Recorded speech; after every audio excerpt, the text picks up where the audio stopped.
Hello friends, welcome to Toppers World. നമ്മുടെ ഇന്നത്തെ class 4ാം ക്ലാസ്സിലെ കൂട്ടുകാരുടെ യൂണിറ്റ് ടെസ്റ്റിന്റെ ക്ലാസ് ആണ്. നമ്മുടെ മലയാളത്തിലെ ഫസ്റ്റ് യൂണിറ്റ് ചിറകു വിരിച്ചെന്നുള്ള നമ്മുടെ ഫസ്റ്റ് യൂണിറ്റിലെ യൂണിറ്റ് ടെസ്റ്റിന്റെ ക്ലാസ് ആണ് നമ്മൾ ഇന്ന് ചെയ്യാൻ പോകുന്നത്. അപ്പൊ നമ്മുടെ ഫസ്റ്റ് യൂണിറ്റിൽ നമുക്ക് 2 പാഠങ്ങളാണ് പഠിക്കാനുള്ളത് അല്ലെ, മണ്ണാങ്കട്ടിയും കരിയിലയും അരികെ അകലെ. അപ്പൊ നമ്മൾ എല്ലാ പാഠങ്ങളും കവർ ചെയ്യുന്ന രീതിയിൽ, അതായത് ഫസ്റ്റ് യൂണിറ്റിലെ എല്ലാ പാഠങ്ങളും എല്ലാ ഭാഗങ്ങളും കവർ ചെയ്യുന്ന രീതിയിലാണ് നമ്മൾ യൂണിറ്റ് ടെസ്റ്റ് പ്രിപ്പയർ ചെയ്തിരിക്കുന്നത്. അതായത് ഇമ്പോർട്ടന്റ് ആയിട്ടുള്ള ചോദ്യങ്ങൾ ഒന്നാമത്തെ യൂണിറ്റിൽ നിന്ന് ചോദിക്കാൻ സാധ്യതയുള്ള ഇമ്പോർട്ടന്റ് ആയിട്ടുള്ള ചോദ്യങ്ങൾ ഉൾപ്പെടുത്തിയിട്ടുള്ള ക്ലാസ് ആണ് കേട്ടോ. അപ്പം ക്ലാസ് സ്കിപ്പ് ചെയ്യാതെ കാണുക. ഇന്ന് ക്ലാസ് സ്റ്റാർട്ട് ചെയ്യാം. ക്ലാസ് സ്റ്റാർട്ട് ചെയ്യുന്ന മുമ്പ് നമ്മുടെ ചാനൽ ആദ്യമായി കാണുന്ന കൂട്ടുകാരാണെങ്കിൽ ഒന്ന് സബ്സ്ക്രൈബ് ചെയ്യുക. അതോടൊപ്പം ക്ലാസ് ഇഷ്ടമാവുകയാണെങ്കിൽ ലൈക്ക് ചെയ്തിട്ട് നിങ്ങളുടെ കൂട്ടുകാർക്കൂടെ ഒന്ന് ഷെയർ ചെയ്യുക. അപ്പൊ നമ്മുടെ ഫസ്റ്റ് പ്രവർത്തനം, ടോട്ടൽ മാർക്ക് 60 ആണ് കേട്ടോ, 60 മാർക്കിന്റെ ചോദ്യങ്ങളാണ്. ഒന്നാമത്തെ പ്രവർത്തനം, മുന്നറിയിപ്പ് എന്ന കവിത വായിച്ചില്ലേ? കാഴ്ചകൾ കാണാൻ പോകുന്നവർക്ക് കവി നൽകുന്ന മുന്നറിയിപ്പാണ് കവിതയിലുള്ളത്. 2 മുന്നറിയിപ്പ് ബോർഡുകൾ തയ്യാറാക്കുക. അതായത് എന്തിന്റെ മുന്നറിയിപ്പ് വേണമെങ്കിലും ആവാട്ടോ, 2 മുന്നറിയിപ്പ് ബോർഡുകളാണ് തയ്യാറാക്കാൻ പറഞ്ഞിരിക്കുന്നത്. 6 മാർക്കിന്റെ ചോദ്യമാണ് കേട്ടോ. ഓരോ മുന്നറിയിപ്പ് ബോർഡിനും 3 മാർക്ക് വീതം. രണ്ടാമത്തെ പ്രവർത്തനം, നിങ്ങളുടെ ഏതെങ്കിലും 5 സാങ്കല്പിക സ്വപ്നങ്ങൾ എഴുതുക. എന്ന് വെച്ചാൽ എന്താ സാങ്കല്പിക സ്വപ്നം എന്ന് വെച്ചാൽ എന്താ? അതായത് നമ്മൾ ശരിക്കും നടക്കാൻ സാധ്യതയൊന്നുമില്ല, ഒട്ടും തന്നെ സാധ്യതയില്ല, അങ്ങനെയുള്ള, അതായത് മഴവില്ലിൽ കയറിയിട്ട് ഊഞ്ഞാലാടണം എന്ന് പറഞ്ഞാൽ ശരിക്കും നടക്കാൻ പറ്റുമോ നമുക്ക്? അല്ലെങ്കിൽ മേഘങ്ങളിലൂടെ എനിക്ക് നടക്കാൻ സാധിക്കണം എന്ന് പറഞ്ഞാൽ പറ്റുമോ? ഇല്ല. അതൊക്കെ സാങ്കല്പിക സ്വപ്നങ്ങൾ മാത്രമാണ്. അപ്പൊ അങ്ങനെയുള്ള ഏതെങ്കിലും സാങ്കല്പിക സ്വപ്നങ്ങൾ. ഇപ്പൊ ഇവിടെ നമ്മള് സൈക്കിൾ ചവിട്ടാനുള്ള പാഠത്തിലെ കുട്ടി എന്താണ് ആകാശത്തോട്ട് സൈക്കിൾ ചവിട്ടിയിട്ടാ പോകുന്നത് അല്ലെ, മാനത്തേക്ക് സൈക്കിൾ ചവിട്ടിയിട്ട് പോവുകയാണ്. അത് ശരിക്കും നടക്കുവോ? ഇല്ല അല്ലെ. അപ്പൊ അങ്ങനെയുള്ള ഏതെങ്കിലും 5 നിങ്ങൾക്ക് അങ്ങനെയുള്ള നിങ്ങളുടേതായ 5 സാങ്കല്പിക സ്വപ്നങ്ങളാണ് എഴുതാൻ പറയുന്നത്. മനസ്സിലായില്ലേ? 5 എണ്ണം എഴുതുക കേട്ടോ. 5 എണ്ണോ 6 എണ്ണം, നിങ്ങൾക്ക് എത്ര സാങ്കല്പിക സ്വപ്നങ്ങൾ ഉണ്ടോ അതെല്ലാം എഴുതാം കേട്ടോ. 5 മാർക്കാണ്, ഓരോന്നിനും ഓരോ മാർക്ക് എഴുതാം. 5 മാർക്കിന്റെ ചോദ്യങ്ങളാണ്. അടുത്തത് പ്രവർത്തനം 3, ഭൂമിയിലെത്തിയ ചന്ദ്രൻ ഒരുപാട് കാഴ്ചകൾ കണ്ടു. അപ്പോൾ സൈക്കിൾ ചവിട്ടിയിട്ട് കുട്ടി ആരെ കൊണ്ടുവന്നു? ചന്ദ്രനെ ഭൂമിയിലോട്ട് കൊണ്ടുവന്നു അല്ലെ. അങ്ങനെ ഭൂമിയിലെത്തിയ ചന്ദ്രൻ ഭൂമിയിൽ ഒരുപാട് കാഴ്ചകൾ കണ്ടു. ഭൂമിയിലെ കാഴ്ചകളെ കുറിച്ച് ആകാശത്തിലെ തന്റെ കൂട്ടുകാരിയായ നക്ഷത്രത്തിന് ഒരു കത്ത് എഴുതാൻ ചന്ദ്രൻ തീരുമാനിച്ചു. അതിനായിട്ട് എന്ത് ചെയ്യണം? ഒരു കത്താണ് തയ്യാറാക്കേണ്ടത്. അതായത് ഭൂമിയിൽ നിന്നും ആകാശത്തിലുള്ള തന്റെ കൂട്ടുകാരിക്കാണ് ആരെഴുതുന്നത്? ചന്ദ്രൻ ഒരു കത്ത് എഴുതുകയാണ്. ആ കത്തിൽ എന്തിനെ കുറിച്ചാണ് പറയുന്നത്? എങ്ങനെയാണ് ഭൂമിയിൽ എത്തിയതെന്നും അതേപോലെ തന്നെ ഭൂമിയിലെ കാഴ്ചകളെ കുറിച്ചൊക്കെ എന്ത് ചെയ്യണം? ആ കത്തില് പറയണം. അപ്പൊ കത്ത് എഴുതുമ്പോൾ എന്തൊക്കെ ശ്രദ്ധിക്കണം? നമ്മൾ ഏതാണോ സ്ഥലം, തീയതി എഴുതണം.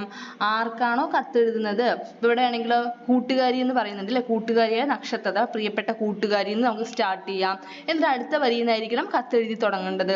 അവസാനം ആരാണോ കത്ത് എഴുതുന്നത് നമ്മളിവിടെ ആരെഴുതുന്നത്? ചന്ദ്രനാണ് അല്ലെ. അപ്പൊ ആ പേരും എഴുതി അവസാനിപ്പിക്കണം. ഇതൊക്കെ നമ്മൾ കത്തിൽ എഴുതുന്ന പ്രധാനമായിട്ടുള്ള പോയിന്റ്സ് ആണ് കേട്ടോ. 6 മാർക്ക്. ഈ ഓരോന്നിനും മാർക്ക് ഉണ്ട്. നമ്മൾ കറക്റ്റ് തീയതി എഴുതിയിട്ടുണ്ടോ, അതേപോലെ തന്നെ തുടക്കം എങ്ങനെയാണ്, അവസാനത്തിൽ ആരാണ് കത്ത് എഴുതിയത് എന്നുള്ള പേരുണ്ടോ, ഇതിനൊക്കെ മാർക്ക് ഉണ്ട് കത്ത് എഴുതുമ്പോൾ. അപ്പൊ 6 മാർക്കിന്റെ ചോദ്യമാണ് പ്രവർത്തനം 3. അടുത്തത് പ്രവർത്തനം 4, പട്ടൂസ് ആകാശത്ത് പാറിപ്പറന്ന് കളിക്കുമ്പോഴാണ് ഒരു പരുന്തിനെ കണ്ടത്. കണ്ടപാടെ അവർ 2 പേരും ചങ്ങാതിമാരായി. എന്തൊക്കെയായിരിക്കും അവർ സംസാരിച്ചിട്ടുണ്ടാകുക? പട്ടൂസിന്റെയും പരുന്തിന്റെയും സംഭാഷണം പൂർത്തിയാക്കുക. അപ്പൊ പട്ടൂസ് ആകാശത്ത് നല്ല ഉയരെ പാറിപ്പറന്ന് കളിക്കുമ്പോഴാണ് ആരെ കാണുന്നത്? ഒരു പരുന്തിനെ കണ്ടത് കേട്ടോ. പരുന്തിനെ അറിയില്ല, ആകാശത്തിൽ ഏറ്റവും ഉയരത്തിൽ പറക്കാൻ കഴിയുന്ന ഒരു പക്ഷിയാണ് അല്ലെ പരുന്ത് എന്ന് പറയുന്നത്. അപ്പൊ പരുന്തിനെ കണ്ടപാടെ അവർ 2 പേരും എന്തായി മാറി?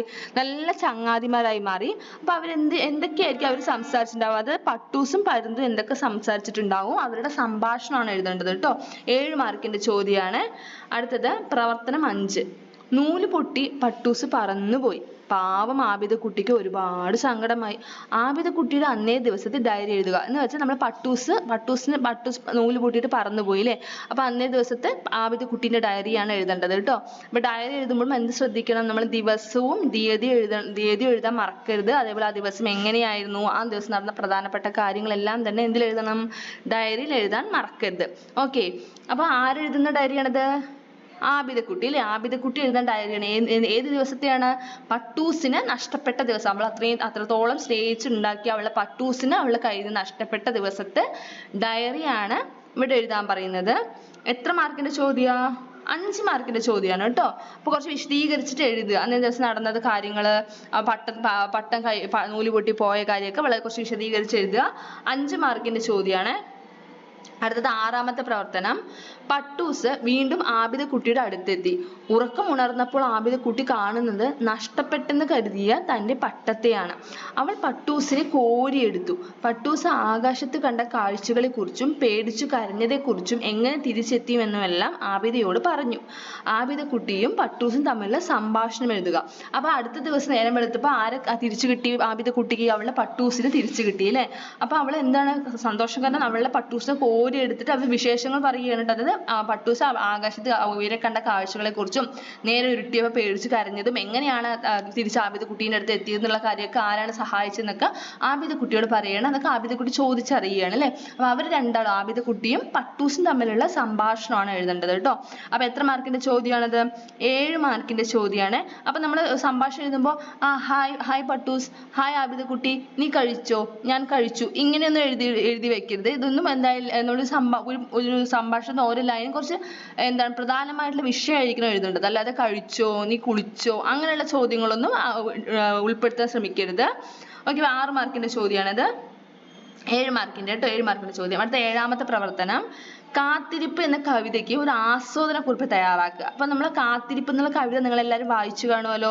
ആ പാഠഭാഗത്തെ ക്ലാസ് ഇനിയും കാണാത്തവരുണ്ടെങ്കിൽ ഒന്ന് കാണുക. നിങ്ങൾക്ക് അത് ഒരുപാട് ഉപകാരപ്പെടും. കാരണം നമ്മൾ ഫുൾ ഡീറ്റെയിൽ ആയിട്ട് ഓരോ പാഠത്തിന്റെ ക്ലാസ്സുകൾ നമ്മൾ വളരെ വിശദീകരിച്ച് അതിന്റെ അർത്ഥവും അതുപോലെ അതിന്റെ ആശയം എന്താണെന്ന് നമ്മൾ വളരെ വ്യക്തമായിട്ട് നമ്മൾ പറയുന്നുണ്ട് അല്ലേ. അപ്പൊ നിങ്ങൾ എന്താ ചെയ്യേണ്ടതെന്ന് വെച്ചാൽ ആ കവിത, അതായത് കാത്തിരിപ്പ് എന്ന കവിതയ്ക്ക് ഒരു ആസ്വാദന കുറിപ്പാണ് തയ്യാറാക്കേണ്ടത്. അപ്പൊ ആസ്വാദന കുറിപ്പ് തയ്യാറാക്കുമ്പോൾ പ്രധാനമായിട്ടും നമ്മൾ തുടക്കം എങ്ങനെയായിരിക്കണം? ആ കവിത, അതായത് കവിതയുടെ ആശയം എന്താണ് അതിൽ നമ്മൾ ആസ്വാദന കുറിപ്പിൽ ഉൾപ്പെടുത്തണം. അതുപോലെ തന്നെ കാത്തിരിപ്പ് എന്നുള്ള കവിത എഴുതിയത് ആരാണ്, കവിയുടെ പേര് ഉൾപ്പെടുത്തണം. അപ്പൊ ആ കവിത വായിക്കുമ്പോൾ നിങ്ങൾക്ക് എന്താണ് മനസ്സിലായത്, അതെല്ലാം നമുക്ക് ആസ്വാദന കുറിപ്പിൽ ഉൾപ്പെടുത്താൻ പറ്റും. അപ്പൊ ഈ ചോദ്യം 5 മാർക്കിന്റെ ചോദ്യമാണ് കേട്ടോ, കാത്തിരിപ്പ് എന്ന കവിത.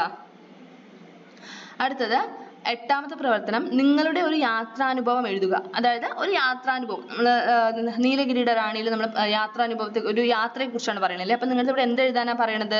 നിങ്ങളുടെ ഒരു യാത്രാനുഭവത്തെ കുറിച്ചാണ് എഴുതാൻ പറയുന്നത്. അതായത് നിങ്ങൾ ഫാമിലിന്റെ കൂടെ ടൂർ പോയതായിക്കോട്ടെ, യാത്ര പോയതായിക്കോട്ടെ, അല്ലെങ്കിൽ ഫ്രണ്ട്സിന്റെ കൂടെ സ്കൂളിൽ നിന്ന് ടൂർ പോയതോ, അങ്ങനെ നിങ്ങൾക്ക് ഇഷ്ടമുള്ള ഒരു യാത്രാനുഭവം എഴുതുക കേട്ടോ. നിങ്ങൾക്കുള്ള ഒരു യാത്രാനുഭവം എഴുതുക. അപ്പൊ കുറച്ച് വിശദീകരിച്ചിട്ട് തന്നെ എഴുതുക. ഒരുപാട് ചുരുക്കിയിട്ട് എഴുതാതെ കുറച്ച് വിശദീകരിച്ച് അവിടെ നിങ്ങൾ കണ്ട കാഴ്ചകളെ കുറിച്ചിട്ടും അതൊക്കെ നിങ്ങൾക്ക് എഴുതാൻ പറ്റും അല്ലേ. അങ്ങനെ ഒരു യാത്രാനുഭവം എഴുതാനാണ് പറയണത്.